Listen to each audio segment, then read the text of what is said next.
আমার সামনে আছে কল্পনা ভাবি। আপনার বয়স হচ্ছে 46 বছর। আপনি আমার কাছে 24 সালে আসছিলেন। কি কি সমস্যা নিয়ে আসছিলেন?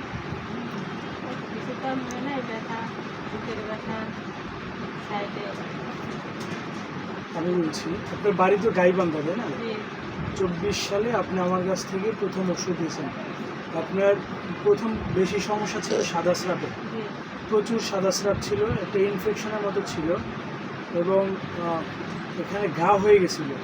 আপনি কোনো কাজ করতে পারতেন না, অল টাইম শুয়ে থাকতে হতো, হাঁটাচলা করতে পারতেন না, প্রচুর ব্যথা ছিল।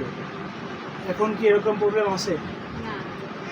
আচ্ছা, এটা আপনি কয়বার ওষুধ খাওয়ার পর ভালো হয়েছে? গত 24 সালে ভালো হয়ে গেছে একবার ওষুধ খাওয়ার পরে। আমি একটা আমার পুরনো রোগীর সাক্ষাৎকার দিচ্ছি আপনাদের সাথে।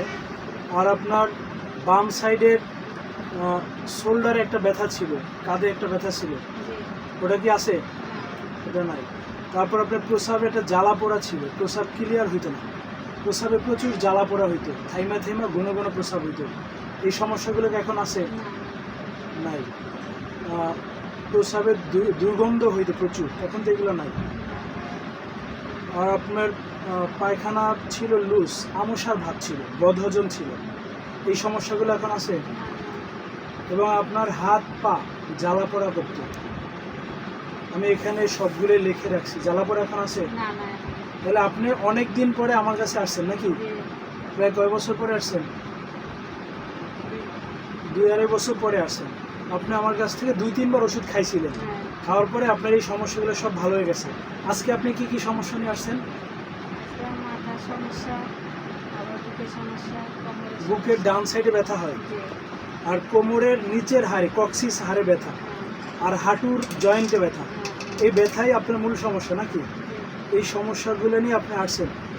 আপনি এতদিন আমার কাছে আসেন না, অন্য ওষুধও খান না। ভাই আপনাকে এলোপ্যাথি বা অন্য ওষুধ খাইতে বলছিল, আপনি কেন খান না অন্য ওষুধ? হোমিওপ্যাথি খাবেন এর জন্যই? আচ্ছা, হ্যাঁ হোমিওপ্যাথি। আচ্ছা আচ্ছা আচ্ছা। আর আপনার আগে প্রচুর ঘাম ছিল, এখন কি ঘাম আছে?